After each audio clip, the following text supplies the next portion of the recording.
Hi guys! Ayan, magandang gabi. Tapos na ako maglaba. Ito, ayan, marami yan.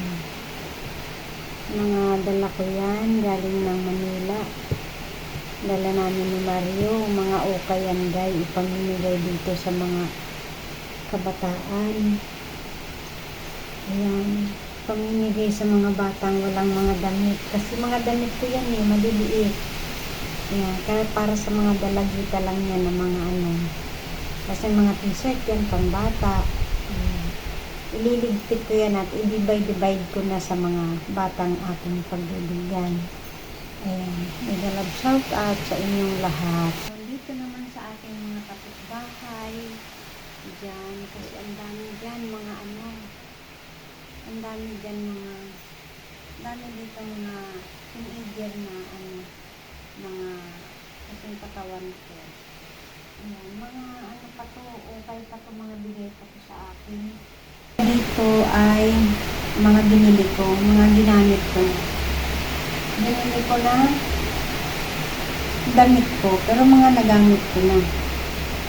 Ito, yung pipiliin ko na yung mga hindi na pwedeng gamitin, gagawin ko na basahan.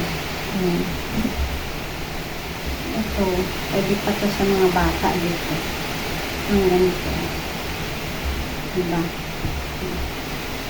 Pwede pa yan. I-divide ko kasi may pang-bibigyan.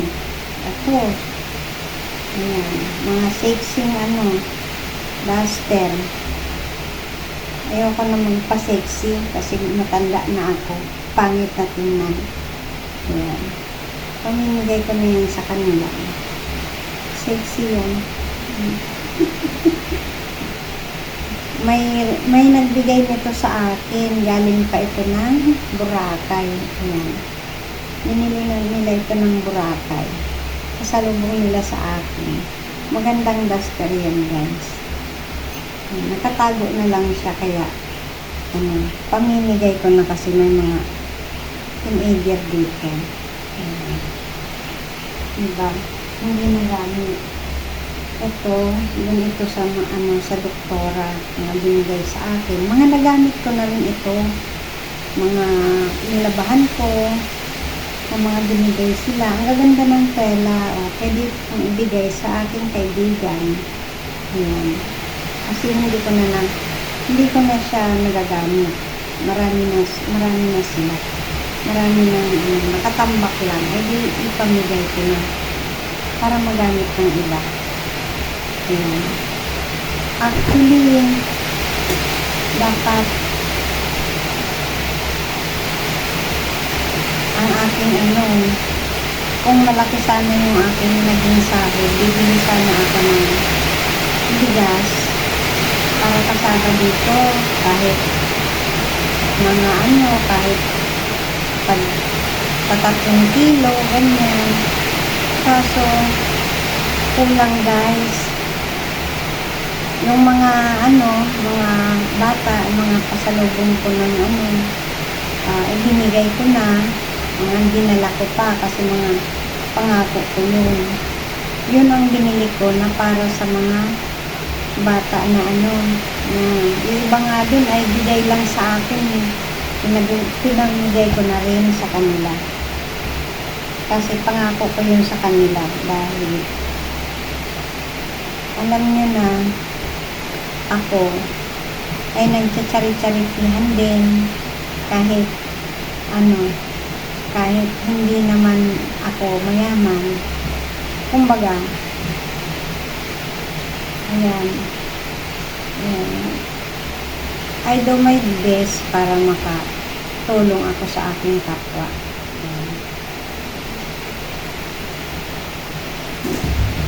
Ang anak ko nga sana pangbigas. Ngayon kasi sobrang hirap dito dahil ubos na yung mga kuprahin. 3 months pa bago mga makakupra ulit. Ayan. Wala na, mga nakatambay na mga tao dito. So, kailangan na talaga nila ng tulong. Pag ganitong mga panahon, na to kumbaga, pagutom na dito sa mga dito sa labo. Basta dito sa daig, taggutom na dahil ang mga harvesting ay wala na. Katulad nito na panay ang ulan, ilang buwan na yung ulan na yan.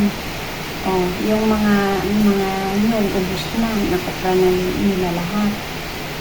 After 3 months o 4 months naman ulit bago sila kupra na naman. So, mga tambay, ang mga naipon-ipon nilang mga ay kung 4 o 5 ang anak nila, kulang na kulang talaga. Pasalamat na nga kasi yung iba kasali sa mga 4Ps. Pero, ang 4Ps naman ata, ang pagkakaalam ko dyan, every 3 months pa nila nakukuha. Hindi talaga monthly, kundi yung monthly na iipon ko yung mga 3 months. Kaya bago nang dumating ang 3 months, ay kumbaga, nautang-utang na nila sa mga pambaon-baon ng anak, ganyan. Minsan, ang mga bata, di na nakakapasok. Maganda sana kung yung monthly, hindi naiipon, kumbaga iniipon o naiipon. Hindi ko maintindihan. Kasi ang alam ko, monthly, pero hindi pala monthly, pala yan. 3 months, every 3 months daw. Kahit yung sa senior, ganun din. Parang ganun din ang nangyayari. Yung mga pension ng senior, parang ganun din, every 3 months. So, 3 months, mag-aantay ka din ng 3 months. Bago ka makakain ng ganun din yung kupra, di ba? Antay ka din ng 3 buwan bago may matigas na uli na pa isa-isa. Kaya paghirap dito ngayon sa panahon na ito. Kasi ilang buwan na ang ulan. Na yan? Nasa 4 months na. Umpisa yan ng October ng katapusan. October, November, December, January, February na, di ba? So,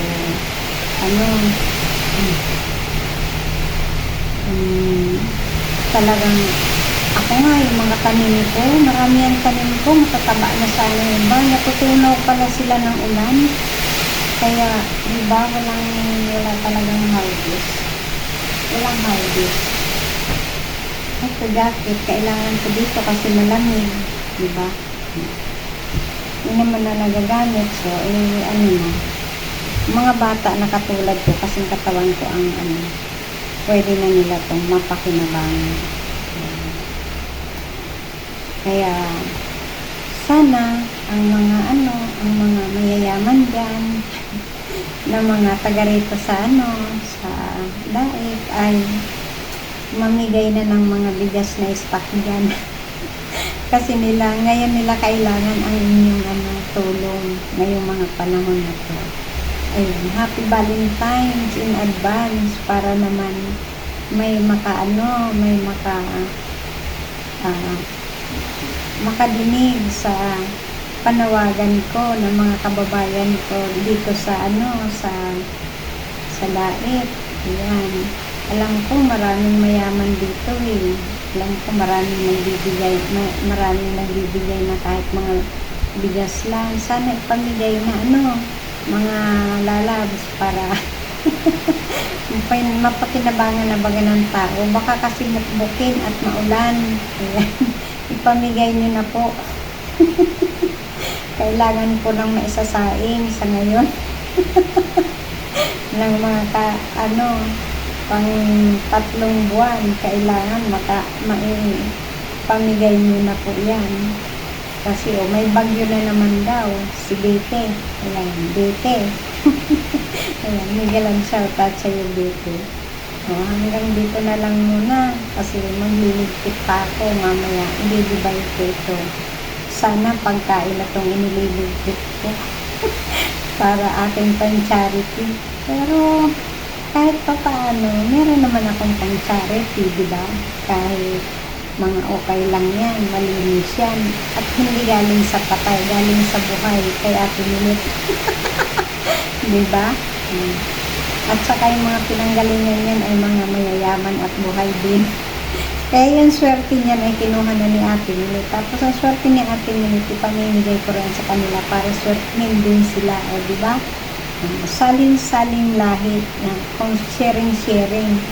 Pag hindi na natin kailangan, give way to the ating mga ano, kapwa-tao na alam natin na nailangan. Sana po. Sana lang. Wish ko lang. Sana bigas na itong nililigpit ko, diba? O, ayan. Hanggang dito na lang muna ang ating ililigpit ko muna to. See you later. Okay, bye-bye. Ayan na guys. Sa mga teenager, ito para panlalaki. Ayun, pambata at saka pang matanda. Antok na ako. Antok na talaga ako. Bye-bye. Hanggang dito na lang. See you in my next vlog. Ayan.